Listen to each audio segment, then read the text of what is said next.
Hello students, welcome to my YouTube channel Om Sai Classes MB Important। अब MB Important से आपको मेरा नाम तो मालूम पड़ गया होगा, मोस्ट वेरी इंपॉर्टेंट नहीं, मुकेश वैष्णव important.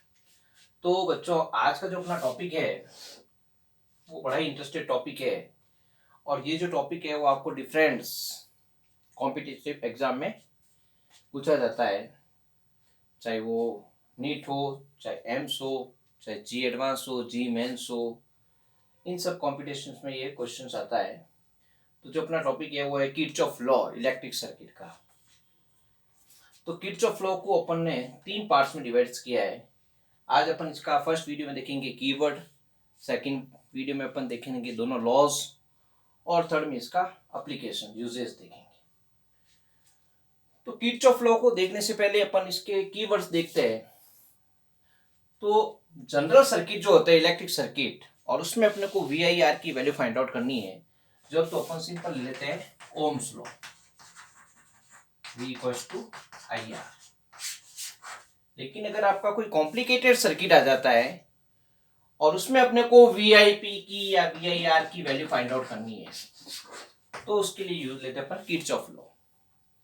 We I P means very important person, नहीं, V for voltage, I for current and P for power. तो वी आई पी की वैल्यू फाइंड आउट करने के लिए यूज करेंगे किरचॉफ लॉ। फॉर एग्जाम्पल आपके district में अगर कोई छोटे बड़े नेता आ गए हैं तो उनको रिसीव कलेक्टर कर लेगा, सीएम नहीं आएगा। लेकिन अगर आपको कह दिया कोई होम मिनिस्टर साहब आ रहे हैं या प्राइम मिनिस्टर साहब आ रहे हैं तो उनको रिसीव कौन करेगा? सीएम करेगा, क्योंकि वेरी इंपॉर्टेंट पर्सन है। यानी कॉम्प्लिकेटेड सर्किट आ जाता है तो उसको यूज किसके करेंगे अपन? किरचॉफ लॉ से। लेकिन सिंपल सर्किट आ जाता है तो अपन यूज क्या करेंगे? Ohm's law. तो किरचॉफ लॉ क्या है? तो अपन एक इलेक्ट्रिक सर्किट ड्रॉ करते हैं। ये सेल ले लिया आपने, डिफरेंट टाइप के रेजिस्टेंस ले लिए, कैपेसिटर ले लिया अपन ने, इंडक्शन कॉइल ले ली,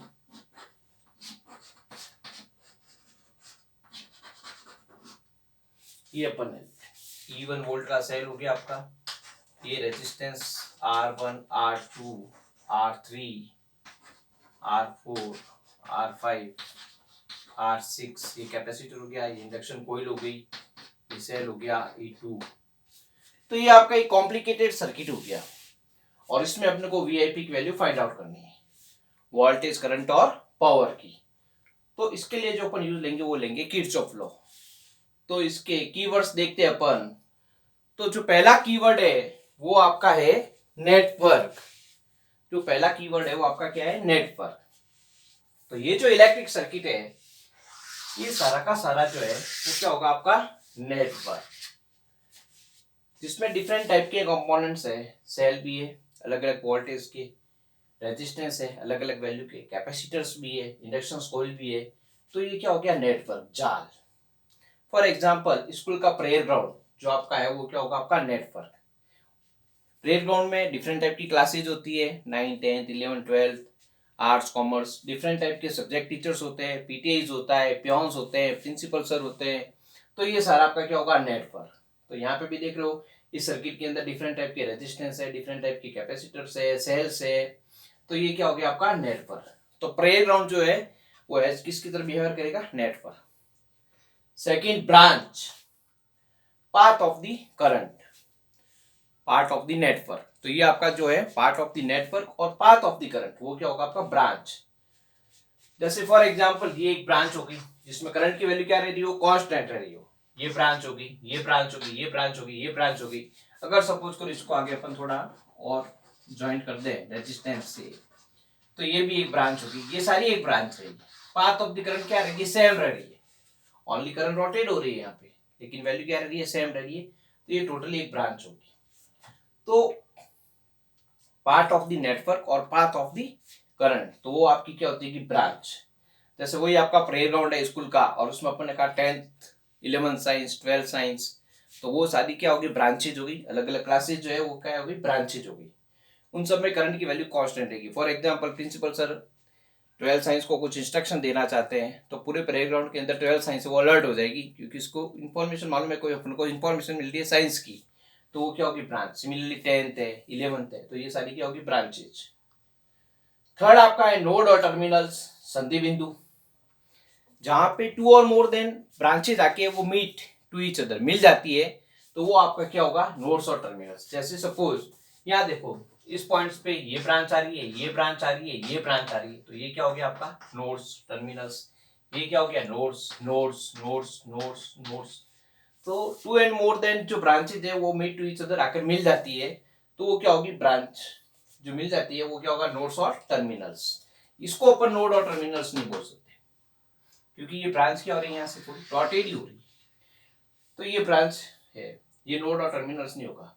तो जहाँ पे two and more than branches आकर मिल जाती है, मीट टू ईच अदर हो जाती है, तो वो क्या होगा आपका पॉइंट्स होगा, वो नोड और टर्मिनल्स संधि बिंदु होगा। जैसे फॉर एग्जांपल वही प्लेग्राउंड है, अपन ने कहा 11 साइंस चलो 12 साइंस चलो, और जाते जाते दोनों में कोलाइड हो गई, टक्कर हो गई, तो वो आपका क्या हो गया नोड्स और टर्मिनल्स। नेक्स्ट पास और लूप। ये जो नेटवर्क है, इस नेटवर्क के अंदर close path of the current, तो ये आपका जो होगा वो क्या होगा पास और लूप। ये देखो इस सर्किट के अंदर ये क्लोज पाथ है, तो ये क्या हो गया पास और लूप पास और लूप पास और लूप। लेकिन सपोज करो यहां से मैं इसको अगर ओपन कर देता हूं, तो ये पास और लूप नहीं होगा, क्लोज पाथ होना चाहिए। ये ओपन सर्किट हो गया, ये क्लोज हो गया, तो ये पास और लूप। वही जैसे अपनी डिफरेंट क्लासेज है क्लासरूम में, तो वो क्या हो गए पास और लूप। 11 साइंस का अलग रूम होता है, 12 साइंस का अलग रूम होता है, 10th का अलग रूम होता है, तो क्या हो गया पास और लूप। नेक्स्ट एक्टिव सर्किट और पैसिव सर्किट, सक्रिय परिपथ और अक्रिय परिपथ, एक्टिव एंड पैसिव सर्किट। अगर क्लासरूम के अंदर बच्चे बैठे हैं और टीचर भी प्रेजेंट है, तो वो आपका क्या होगा बच्चे भी एक्टिव रहेंगे, क्योंकि भाई टीचर प्रेजेंट है, तो वो आपका क्या हो गया एक्टिव सर्किट। और अगर क्लास रूम के अंदर टीचर प्रेजेंट नहीं है, तो वो आपका क्या होगा passive circuit. Similarly electric circuit के अंदर भी जिस पास और लूप में ईएमएफ का सोर्स प्रेजेंट है, वहां पे कोई बैटरी या सेल जॉइंट है, तो वो आपका क्या होगा एक्टिव सर्किट, और नहीं है तो क्या हो जाएगा पैसिव। फॉर एग्जांपल यहाँ पे देखो ईएमएफ का सोर्स प्रेजेंट है, तो ये आपका क्या हो जाएगा आपका एक्टिव सर्किट। यहाँ पे भी ईएमएफ का सोर्स प्रेजेंट है, तो ये क्या हो जाएगा आपका एक्टिव। यहाँ पे नहीं है, तो ये क्या हो जाएगा आपका पैसिव। ये ना तो एक्टिव होगा ना पैसिव, वाई ओपन सर्किट है, पास और लूप है नहीं। लेकिन सपोज करो यहाँ से इसको मैं वापस ज्वाइन कर देता हूँ रेजिस्टेंस लगा के, लेकिन यहाँ पे ईएमएफ का सोर्स तो है नहीं, तो ये क्या हो जाएगा आपका पैसिव सर्किट। तो कहने का मीनिंग ये हुआ कि अगर क्लासरूम के अंदर टीचर प्रेजेंट है, ईएमएफ का सोर्स प्रेजेंट है, तो वो एक्टिव, और जिसमें टीचर प्रेजेंट नहीं है तो पैसिव। एंड नेक्स्ट आपका है linear impedance.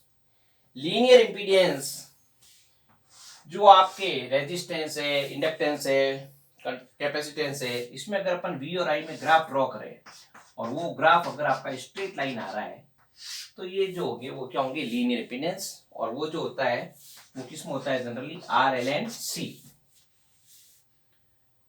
Are resistance, L inductance, C capacitance. तो ये जो होंगे वो क्या होंगे आपके सर्किट के लीनियर इंपीडेंस। रामलाल जी चौहान, यानी क्लास के अंदर रामलाल जी चौहान साहब प्रेजेंट है, तो वो क्या होंगे linear impedance. R for resistance, L for inductance, C for capacitance. तो स्कूल के प्रेयर ग्राउंड से लगाकर रामलाल जी चौहान साहब की क्लास तक सारे कीवर्ड्स आपके क्लियर होते हैं। तो अगेन एक बार रिपीट करके बताते हैं आपको। नेटवर्क जो आपका प्ले ग्राउंड है, जहाँ पे डिफरेंट टाइप की क्लासेस टीचर्स है डिफरेंट है, तो वो क्या होगा नेटवर्क, जैसे ये आपका दिख रहा है। सेकंड ब्रांचेस, डिफरेंट टाइप की क्लासेस 9, 10, 11, 12, तो वो आपकी क्या होगी branch, part of the network, path of the current. Node और टर्मिनल्स, जहाँ पे two and more than branches आकर क्या रही है मिल रही है, मीट टू ईच अदर, तो वो आपका क्या होगा नोड और टर्मिनल्स। वो पॉइंट्स होगा यहाँ पे सपोज करो 9th और 10th आके कोलाइड हुई, टक्कर हुई, तो वो नोड्स और टर्मिनल्स। फोर्थ पास और लूप, जो आपका क्लासरूम से वो पास और loop, close path of the circuit. Active circuit, passive circuit, जिसमें ईएमएफ का सोर्स प्रेजेंट है तो एक्टिव, ईएमएफ का सोर्स प्रेजेंट है तो एक्टिव, और नहीं है तो क्या होगा passive. And last linear impedance, Ramlal ji Chauhan साहब की क्लास, तो वो क्या होगा लीनियर इंपीडेंस। तो ये अपना जो फर्स्ट पार्ट है किर्चॉफ लॉ का, जिसके कीवर्ड है वो आपके क्लियर होते हैं। नेक्स्ट वीडियो में अपन देखेंगे किर्चॉफ लॉ। तो आप वीडियो देखें और इसको लाइक करें, सब्सक्राइब करें। Thank you.